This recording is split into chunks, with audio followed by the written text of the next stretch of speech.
안녕하십니까. 반갑습니다.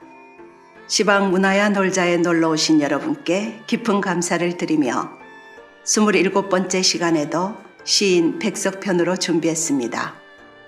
우리가 익히 알고 있는 시인이지만 시방 놀자를 통해서 새로운 면을 발견하는 시간이 되길 바라면서 시작하도록 하겠습니다. 필명이 백석인 시인 본명은 백희행으로 알려져 있습니다. 1917년 평북 청주에서 출생했고요. 오산소학교를 졸업하고 오산고보에 진학한 그는 오산학교 재학생들의 문학에 대한 열정에 영감을 받아 문학에 관심을 가지게 되는데요. 독립운동과 조만 시기 당시 오산고보에 재직 중이었는데 백석에 대해 이렇게 이야기했습니다. 내가 아는 백석은 성적이 반에서 3등 정도였으며 문학에 비범한 재주가 있었다. 특히 암기력이 뛰어나고 영어를 잘했다. 회화도 썩 잘해 선생들에게 칭찬을 받았다. 백석은 용모도 준수했지만 나이가 어린 편이었다. 백석은 부친을 닮아 성격이 차분했고 친구가 거의 없었다. 라고 회상했다고 합니다. 성적이 월등했지만 집이 가난하여 한동안 상급 학교에 진학을 못하고 있다가 조선일보 사주인 방응모의 지원을 받아 당시 일본에서 학비가 가장 비싸다는 아오야마 가쿠인 대학교 영어사범과에 진학하게 됩니다. 졸업 후에는 조선일보 출판부에서 근무하였으며 1930년 조선일보에 단편소설 그 모와 아들로 등단했고요.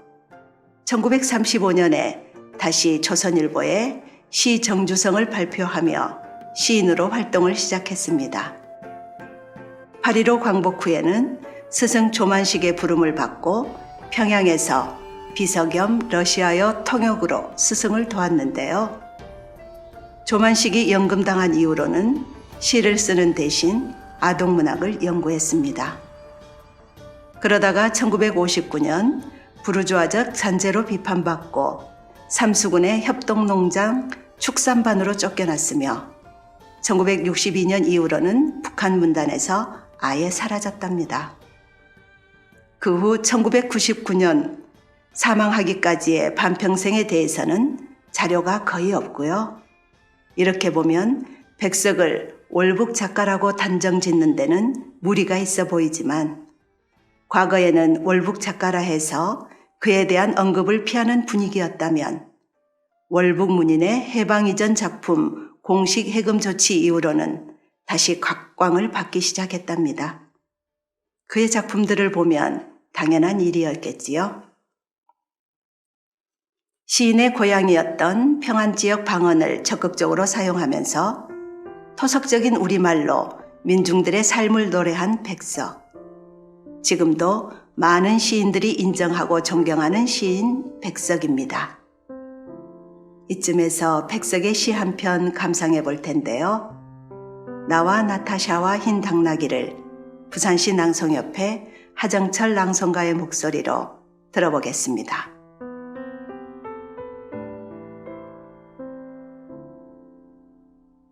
나와 나타샤와 흰 당나귀. 백석.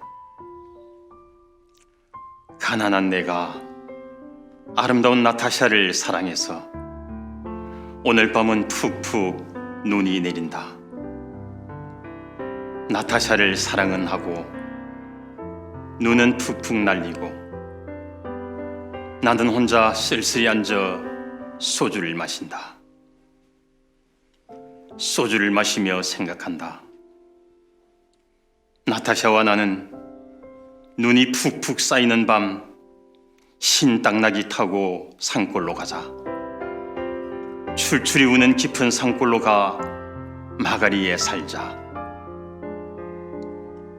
눈은 푹푹 나리고 나는 나타샤를 생각하고 나타샤가 아니올 리 없다. 언제 벌써 내 속에 고조근이 와 이야기한다. 산골로 가는 것은 세상한테 지는 것이 아니다. 세상 같은 건 더러워 버리는 것이다. 눈은 푹푹 나리고 아름다운 나타샤는 나를 사랑하고 어디서 흰 당나귀도 오늘 밤이 좋아서 응앙응앙 울을 것이다.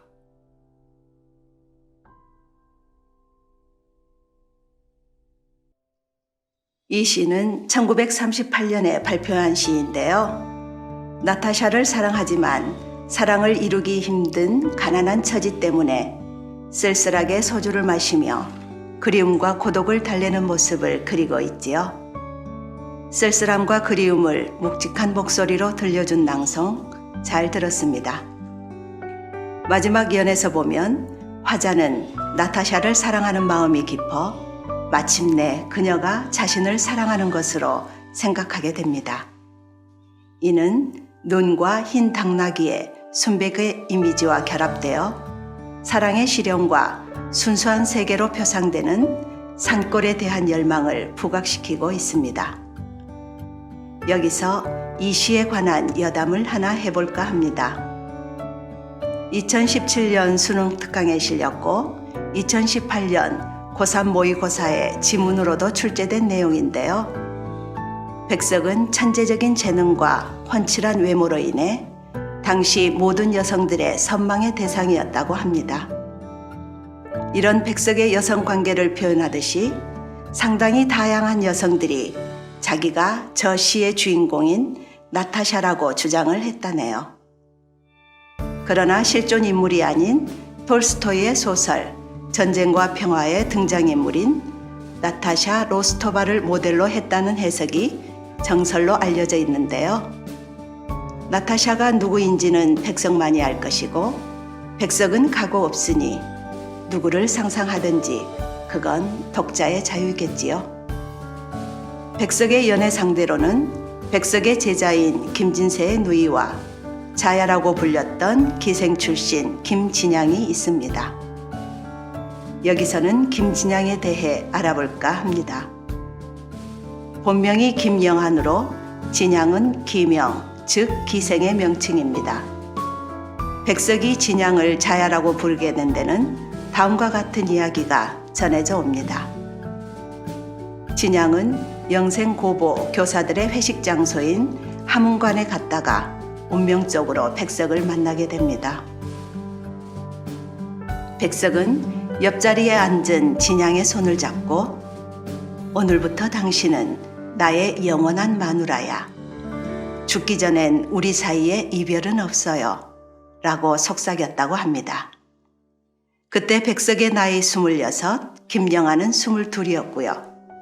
그 후 백석은 퇴근하면 을의 진양의 하숙집으로 가 밤을 지새곤 했는데 어느 날 백석은 진양이 사들고 온 당시 선집을 뒤적이다 200의 시 자야오가를 발견하고는 그녀에게 자야라는 아호를 지어줬다고 합니다. 자야오가는 중국 장안에서 서역 지방으로 오랑캐를 물리치러 나간 난군을 기다리는 여인 자야의 애절한 심정이 담긴 가사였다고 하네요. 이후로 자야는 백석과 진양 사이에만 통하는 애칭이 되었다고 하고요. 백석이 결혼 첫날 밤에 연인 자야에게로 다시 돌아간 이야기는 지금도 많은 이들에게 회자되고 있답니다. 자야는 광복 후에 서울에서 대원각이라는 큰 요정을 운영했는데 말년에 법정 스님에게 요정 전체를 시주해서 지금은 길상사라는 절로 바뀌었습니다.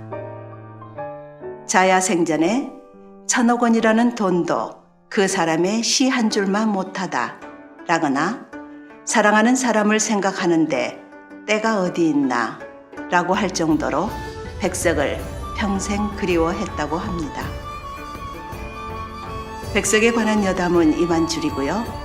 백석 편으로 꾸며본 27번째 이야기는 백석의 시 중에서 여승을 제가 들려드리면서 마무리하겠습니다.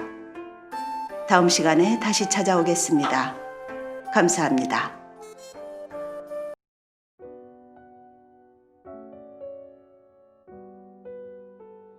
여승. 백서.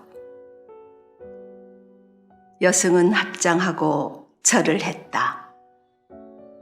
가지취의 내음새가 났다. 쓸쓸한 낯이 옛날같이 늙었다. 나는 불경처럼 서러워졌다. 평안도의 어느 산 깊은 금전판. 나는 파리한 여인에게서 옥수수를 샀다. 여인은 나으린 딸아이를 때리며 가을밤같이 차게 울었다.